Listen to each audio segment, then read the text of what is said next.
అహ్మదాబాద్లో బోయింగ్ 787 విమానం క్రాష్ కావడానికి చాలా కారణాలు కనిపిస్తున్నాయన్నారు captain SN Reddy.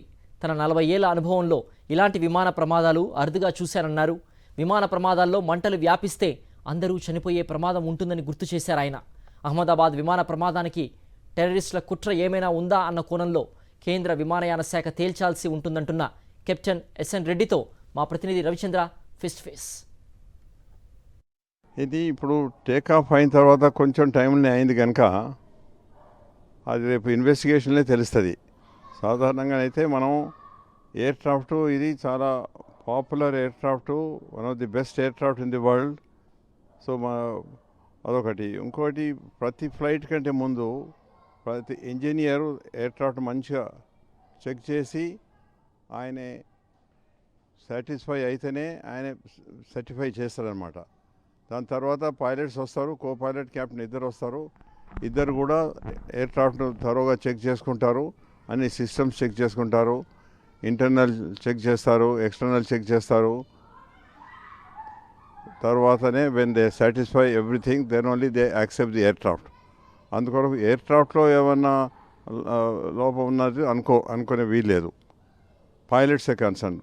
Pilots all well trained pilots, very experienced pilots, and also ఇవాళ రేపు ఆ బ్రెత్ అనలైజర్ టెస్ట్ కూడా అవుతుంది బిఫోర్ ది ఫ్లైట్. సో అది కూడా చేసి వచ్చి ఉంటారు వీళ్ళు. అందుకొరకు ఆ పైలట్స్ మీద కూడా ఏం లోపం ఉన్నట్టు మనకు కనిపిస్తలేదు. సో ఇది ఏమైనా కానీ అది టేకాఫ్ అయిన తర్వాత 2 ఇంజన్లు ఫెయిల్ అవటం ఇదివరకు ఎన్నడూ కాలేదు, హిస్టరీలో కాదు కూడా. మేము వీళ్ళకు డీటెయిల్ ట్రైనింగ్ ఇస్తాము.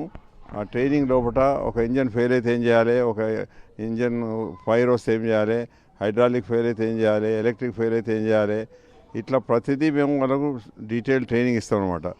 ముందు ఇటువంటి ట్రైనింగ్ మేము ఎయిర్క్రాఫ్ట్లోనే ఇస్తాము, కానీ ఎయిర్క్రాఫ్ట్లో ఇస్తే రిస్క్ ఉంటుంది.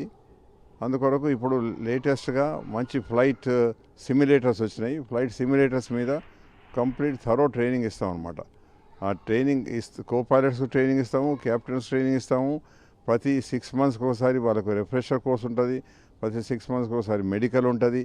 అన్నీ అట్లా థరోగా వాళ్ళను పైలట్స్ను ఎప్పుడూ ఆ 6 మంత్స్కి ఒకసారి ఏమైనా మోడర్న్ టెక్నాలజీ వచ్చిందా, ఏమైనా అప్డేట్స్ వచ్చినాయా, ఏమైనా చేంజెస్ వచ్చినాయా రూట్ ఫ్లయింగ్ లోపల, లేకపోతే ఎయిర్పోర్ట్ లోపల ఏమైనా ఎక్విప్మెంట్ చేంజెస్ ఏమైనా వచ్చినాయా, ఇవన్నీ త్వరగా వాళ్ళకి ట్రైనింగ్ ఇస్తామన్నమాట.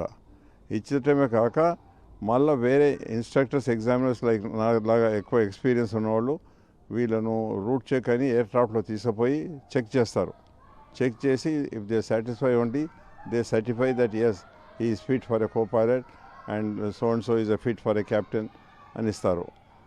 అట్లా చాలా స్ట్రిక్ట్ ట్రైనింగ్ ప్రొసీజర్ ఉన్నది, చాలా స్టాండర్డ్స్ మెయింటైన్ చేసే సిస్టమ్ ఉన్నది మనకు.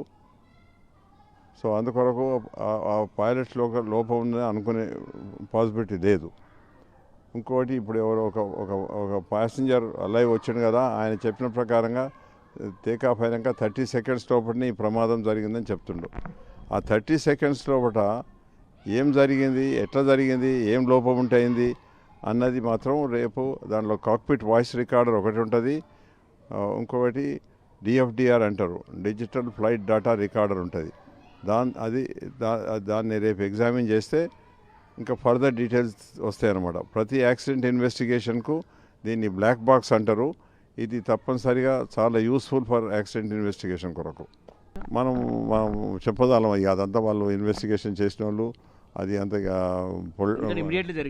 అదే ఇమీడియట్గా జరిగింది కనుక దానికి ఇక వాళ్ళు పోలీస్ వాళ్ళే ఇన్వెస్టిగేషన్ వాళ్ళు చెప్పగలుగుతారు. మనం ముఖ్యంగా రేపు ఆ 2 ఎక్విప్మెంట్స్, కాక్పిట్ వాయిస్ రికార్డర్ను డిఎఫ్డిఆర్ 2 అన్నీ దాన్ని డీకోడింగ్ చేసి ఎగ్జామిన్ చేసిన తర్వాత 90% of the causes or reasons can come out. Thank you sir. ఇది ఎస్ఎన్ రెడ్డి సారు చెప్పేది.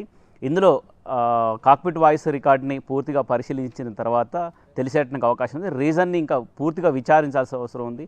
చాలా సందర్భాల్లో రకరకాలుగా ఇట్లాంటి క్రాషెస్ జరుగుతుంటాయి, వాటిని పూర్తిగా విచారణలోనే తేలుతుందని అభిప్రాయం వ్యక్తం చేస్తున్నారు. కేవపర్సన్ శ్రీనివాస్తో రవిచంద్ర, సాక్షి టీవీ, హైదరాబాద్.